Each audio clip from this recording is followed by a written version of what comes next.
নমস্কার বন্ধুরা, আজকের ভিডিওতে কথা বলবো এমন দুটি ক্যামেরা সম্বন্ধে যেটা ম্যাক্সিমাম ইউটিউবার অথবা কন্টেন্ট ক্রিয়েটাররা ব্যবহার করে নিজেদের কন্টেন্ট ক্রিয়েশনের জার্নির জন্য অথবা ব্লগিং পারপাসে। তো আজকে যেই দুটো ক্যামেরার কথা বলবো সেটা হলো DJI এর পকেট 3 আর সোনির ZV-E10 II। এই দুটো ক্যামেরারই আমি আলাদা আলাদা করে ভিডিও আমার এই চ্যানেলে আপলোড করেছি। আমি ডেসক্রিপশনে লিঙ্ক দিয়ে প্রোভাইড করে দেবো, তো আপনারা চাইলে ভিজিট করে দেখতে পারেন। আর চ্যানেলে যদি নতুন হন চ্যানেলটাকে অবশ্যই সাবস্ক্রাইব করে দেবেন, আর সাবস্ক্রাইব করার সাথে সাথে বেল আইকনটা অবশ্যই প্রেস করে দেবেন, যাতে ফার্দার আমি এরকম টাইপের ভিডিও দিলে সাথে সাথে যেন আপনারা নোটিফিকেশনটা পেয়ে যান। তো চলুন ভিডিওটা স্টার্ট করা যাক। প্রথমেই কথা বলি এই ক্যামেরা দুটোর ডিজাইন আর পোর্টেবিলিটি নিয়ে। তো প্রথমেই শুনে মনে হচ্ছে DJI পকেট 3 এটা একটা পকেট ফ্রেন্ডলি ক্যামেরা, আর এটা খুবই কম্প্যাক্ট, আর এর মধ্যে আছে ইনবিল্ট গিম্বল, তাই জন্য আপনারা এটা দিয়ে একটা স্টেবল ফুটেজ ক্যাপচার করতে পারবেন। আর অন্যদিকে সোনি ZV-E10 II এটা হলো একটা সোনির APS-C ক্যামেরা, যেটাতে আপনারা বিভিন্ন সোনির মাউন্ট অথবা FE মাউন্টের লেন্স অ্যাটাচ করে ভিডিও করতে পারবেন আপনার এনভায়রনমেন্ট সিচুয়েশন অনুযায়ী। আর এটা DJI পকেট 3 মতন অতটা কম্প্যাক্ট আর ছোট না, এটার জন্য আপনাকে আলাদা করে একটা ক্যারিং কেস অবশ্যই ক্যারি করতে হবে। আর এটার মধ্যে কোনো অ্যাক্টিভ স্টেবিলাইজেশন নেই, তাই জন্য আপনারা যদি গিম্বল ব্যবহার করেন তাহলে বেটার আউটপুট পাবেন, অথবা আপনারা যেটাকে ফিক্সড ট্রাইপডে রেখে শ্যুট করেন তাহলেও আপনারা বেটার আউটপুট এটার থেকে পেতে পারেন। এইবার চলে আসি এই ক্যামেরা দুটির ভিডিও কোয়ালিটি নিয়ে। দুটো থেকেই আমরা খুব ভালো ভিডিও কোয়ালিটি আমরা পাই, মানে ভিডিও খুব আউটপুট আমরা খুবই ভালো পাই। আর যদি আমরা পকেট 3 কথা বলি, এতে আছে একটা 1 ইঞ্চের সেন্সর, আর মেন অ্যাট্রাকশন হলো এর 1 ইঞ্চের সেন্সর। তাই জন্য এটাতে আমরা খুব ব্রাইট আর লো লাইটেও খুব ভালো ফুটেজ ক্যাপচার করতে পারি। যে কোনো যেসব অ্যাকশন ক্যামেরা আছে সেসব DJI হোক বা অন্যান্য ব্র্যান্ডে হোক, তাতে আমরা 1 ইঞ্চের সেন্সর পাই না। আর যেহেতু এটাতে আমরা 1 ইঞ্চের সেন্সর পাচ্ছি, তাই জন্য এটাতে খুব ভালোভাবে ভিডিও ক্যাপচার করতে পারি আমরা 4K-তে। আর অন্যদিকে যদি আমরা দেখি সোনির ZV-E10 II, এটাতেও আমরা ভালোভাবে খুব ভিডিও ক্যাপচার করতে পারি। আর এর ইন্টারেস্টিং ব্যাপার হলো এতে আমরা মেনলি বিভিন্ন সোনির মাউন্টের লেন্সও অ্যাটাচ করতে পারবো, যেটা কি আমি প্রথমেই বললাম। আর এটাতে আপনার বিভিন্ন লেন্স 1.4 বা 1.8 এর লেন্স অ্যাটাচ করতে পারেন, যাতে আপনাদের ভালো ব্যাকগ্রাউন্ড ব্লার অথবা বুকে এফেক্ট বা সিনেম্যাটিক শট আপনারা নিতে পারেন। আর যেহেতু এটা APS-C সেন্সর, তার জন্য এটাতে আপনারা আরও ভালো ভিডিও কোয়ালিটি আর ডাইনামিক রেঞ্জ ভালো পাবেন। এইবার আসি এই ক্যামেরাটার অডিও কোয়ালিটি নিয়ে। যে কোনো ব্লগিং বা কন্টেন্ট ক্রিয়েশনে অডিও খুব ম্যাটার করে। তো যদি ভালো অডিও না হয় তাহলে আপনার কন্টেন্টটা ইন্টারেস্টিং হবে না। তাই জন্য DJI পকেট 3-তে ইনবিল্ট যে মাইকটা আছে এটা খুব ভালোভাবে সাউন্ড ক্যাপচার করে। তাছাড়া আপনি এটাতে এক্সটার্নাল মাইকও অ্যাটাচ করতে পারবেন। যদি আপনাদের কাছে DJI মাইক 2 বা মাইক মিনি অথবা মাইক 3 থাকেন, তাহলে আপনারা এই ডিভাইসটার সাথে ওয়্যারলেসলি কানেক্ট করতে পারবেন এই মাইকগুলোকে, DJI এর মাইকগুলোকে উইদাউট রিসিভার। আর এতে খুব আপনার সিমলেস অডিও পাবেন। তাছাড়া অন্যদিকে যদি দেখি সোনি ZV-E10, এটা তো 3 ক্যাপসুল মাইক আছে, এটা বিভিন্ন ডিরেকশন থেকে সাউন্ড ক্যাপচার করে। আর তাছাড়া এর মধ্যে একটা নয়েজ উইন্ড রিডাকশন করার জন্য একটা ফিল্টারও আছে, সেটাও কি আপনারা অ্যাটাচ করে অডিও রেকর্ড করতে পারেন। তাছাড়া এতে আপনি যে কোনো এক্সটার্নাল মাইক অ্যাটাচ করে আপনার কন্টেন্ট বানাতে পারবেন। তো অডিওর দিক থেকে দেখতে গেলে দুটোই ভালো। আমি এই ভিডিওটা যেটা রেকর্ড করছি এখন DJI Osmo Pocket 3 দিয়ে রেকর্ড করছি, আর এই রেকর্ডটা হচ্ছে সম্পূর্ণ এর ইন্টারনাল মাইক্রোফোন দিয়ে। আর আমি এই যখন ভিডিওটা পাবলিশ করব তখন এটার মধ্যে কিছু অডিওতে কিছু এনহ্যান্সমেন্ট বা এডিটিং করব না। আপনারা যেই অডিওটা শুনতে পাবেন সেটা হলো অ্যাকচুয়াল র অডিও। তো আপনাদের বুঝতে সুবিধা হবে যে অ্যাকচুয়ালি এটার ইন্টারনাল মাইকের পারফরমেন্সটা কেমন। আর নয়েজি এনভায়রনমেন্ট আছে হালকা, আমি ছাদে এসে শ্যুট করছি আর তার সাথে সাথে আমি চলাফেরাও করছি, তাহলে বুঝতে পারবেন যে স্টেবল কীরকম ফুটেজটা আসছে। আর যেহেতু এতে একটা মেকানিক্যাল গিম্বল আছে, তাই জন্য আপনারা যদি মুভমেন্টও করেন তাহলেও এর ফুটেজটা অনেকটাই স্টেবল আসবে। তো দেখতে পাচ্ছেন আমি অনেকটাই রোটেট করছি, হাঁটাচলা করছি, তাতে কীরকম ফুটেজটা আসছে। এখন যে ভিডিওটা রেকর্ড হচ্ছে এটা হলো সোনি ZV-E10 II দিয়ে রেকর্ড হচ্ছে, আর যে অডিওটা রেকর্ড হচ্ছে সেটা এর ইন্টারনাল মাইক দিয়ে রেকর্ড হচ্ছে। আর এটা আমি দেখতে পাচ্ছেন হাঁটতে চলতে চলতে এই ভিডিওটা রেকর্ড করছি। আর এতে কোনো ইনবডি ইমেজ স্টেবিলাইজেশন নেই, তাই জন্য অতটা আপনারা স্মুথ ফুটেজ পাবেন না যদি আপনারা মুভমেন্ট করে ভিডিও ক্যাপচার করেন। আর যদি আপনাদের স্মুথ ফুটেজ চাই তাহলে এটা আপনারা যেটা করতে পারেন, এটা একটা গিম্বলের সাথে অ্যাটাচ করে আপনারা এর ভিডিওটা ক্যাপচার করতে পারেন। তো এই হলো ফুটেজ, ভিডিও ফুটেজ আপনারা দেখতেই পাচ্ছেন। আর তার সাথে সাথে অডিও কোয়ালিটিটাও কেমন সেটা আপনারা নিশ্চয়ই জানাবেন। এখন যে অডিওটা আপনারা শুনতে পাচ্ছেন সেটা হলো এই এক্সটার্নাল মাইক দিয়ে রেকর্ড করছি, সেটা হলো DJI মাইকের। আর আমার কাছে যেহেতু এর ক্রিয়েটার কম্বোটা ছিল তাই জন্য এটার সাথে আমি মাইকটা পেয়েছিলাম। আর এখন দেখতে পাচ্ছেন যে এটার অ্যাক্টিভ ট্র্যাক অন আছে, তো আমার এই ক্যামেরাটা একটা জায়গায় প্লেস করা আছে, আমি যেরমভাবে মুভমেন্ট করছি এটা আমাকে অটোমেটিক্যালি ট্র্যাক করছে।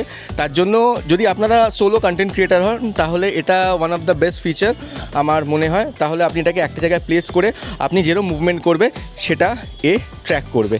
তো আশা করছি আমি মানে অনেকটা দূরেও চলে গেলাম, তো তাও অডিও কোয়ালিটিটা কেমন আপনারা নিশ্চয়ই জানাবেন।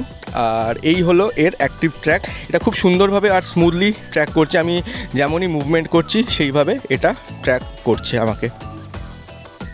এখন যে ভিডিওটা রেকর্ড হচ্ছে এর অডিওটা একটা এক্সটার্নাল মাইক দিয়ে রেকর্ড করছি। আর এই হলো DJI মাইক মিনি, যেটা কিনা আমি এই ক্যামেরাটার সাথে কানেক্ট করে দিয়েছি।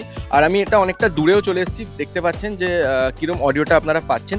কিন্তু এটাতে কোনো মেকানিক্যাল গিম্বেল নেই, তাই জন্য আপনারা যদি মানে এটা আপনাকে মানে আপনি যেরকম মুভমেন্ট করবেন এটা আপনাকে ট্র্যাক করবে না। আর এটাকে আমি আপাতত একটা ফিক্স ট্রাইপডে প্লেস করে আমি রেখে দিয়েছি। আর এর এক্সটার্নাল মাইক দিয়ে রেকর্ড হচ্ছে, অডিও কোয়ালিটি কেমন সেটা আপনারা অবশ্যই জানাবেন। আর ফোকাসিং এর দুর্দান্ত, আমি দেখবেন যে আমি এখন ফ্রেম থেকে বাইরে চলে যাচ্ছি, দিয়ে যখনই ফ্রেমে আমি ঢুকবো এটাকে আমাকে কুইকলি ফোকাস করে নেবে। কিন্তু আমি যেই ফ্রেমে এন্টার করছি এটা আমাকে ফোকাস করে নেবে। আর একটা কথা যেটা কিনা কনফার্ম, সোনির অটো ফোকাস দুর্দান্ত।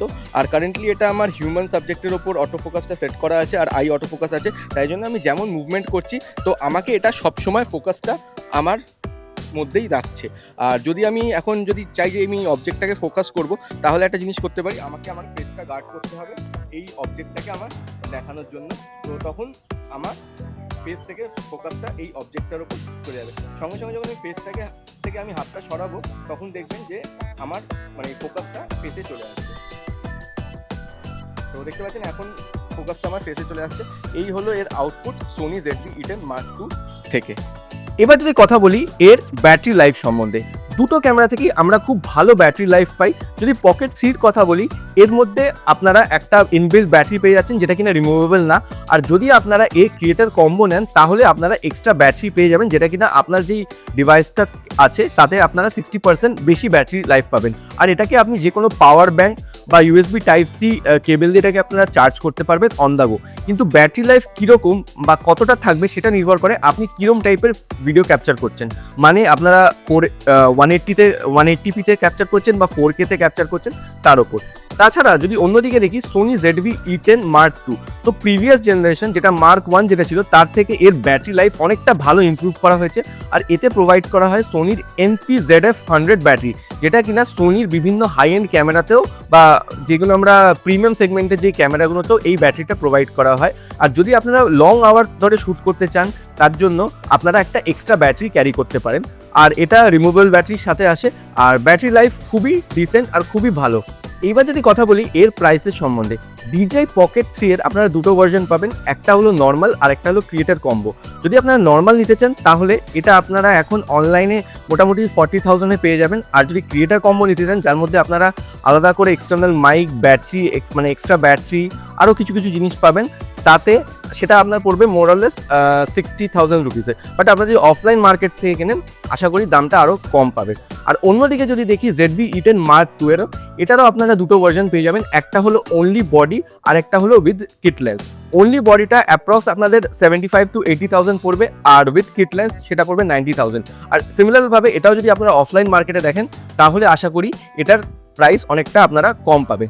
যদি আপনারা ZV-E10 II নেন আর তার সাথে যদি আপনারা আলাদা প্রাইম লেন্স নেন তাহলে আপনাদের প্রাইসটা সেই প্রাইম লেন্সের অনুযায়ী মানে কতটা আপনার কীরকম টাইপের আপনার প্রাইম লেন্স নিচ্ছেন তার উপর ডিপেন্ড করে প্রাইসটা ইনক্রিজ অথবা ডিক্রিজ করবে।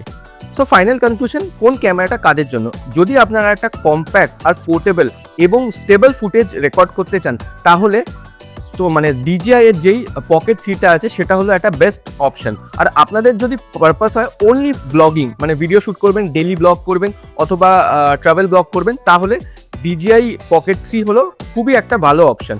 আর ইন কেস আপনারা যদি চান যে ব্লগিংয়ের সাথে সাথে আপনারা ফটোগ্রাফিও করবেন আর মানে আলাদা মানে সিনেম্যাটিক শট নিতে চান অথবা মানে একটু প্রো লেভেল বা এনহ্যান্স লেভেলের কাজ করতে চান, তাহলে আমি বলবো যে ZV-E10 Mark II আপনারা কনসিডার করতে পারেন, বিকজ এতে আপনারা বিভিন্ন টাইপের সোনির মাউন্ট বা FE মাউন্টের লেন্স অ্যাটাচ করতে পারবেন। আমি দুটো মানে প্রোডাক্টেরই লিঙ্ক আমি ডেসক্রিপশানে দিয়ে দেবো, আপনারা চাইলে ভিজিট করে পারচেস করতে পারেন অথবা অফলাইন মার্কেটেও দেখতে পারেন কীরকম কী প্রাইস ডিফারেন্স। আর তাছাড়া এই দুটো ক্যামেরারই আমি আলাদা করে ভিডিও বানিয়েছি আমার ইউটিউব চ্যানেলে, সেটারও আমি লিঙ্ক ডেসক্রিপশানে দিয়ে দেবো। তো আশা করি এই ভিডিওটার সাহায্যে আপনাদেরকে গাইড করতে পেরেছি কোন ক্যামেরাটা কাদের জন্য আর মেনলি এটাতে কী কী ডিফারেন্স আছে। যদি ভিডিওটা ভালো লেগে থাকে ভিডিওটাকে অবশ্যই লাইক করে দেবেন, আর চ্যানেলে যদি নতুন হন চ্যানেলটাকে অবশ্যই সাবস্ক্রাইব করে দেবেন। তো দেখা হচ্ছে আপনাদের সাথে নেক্সট আবার এরকম কোনো একটা ভিডিওতে। তো টিল দেন, টাটা।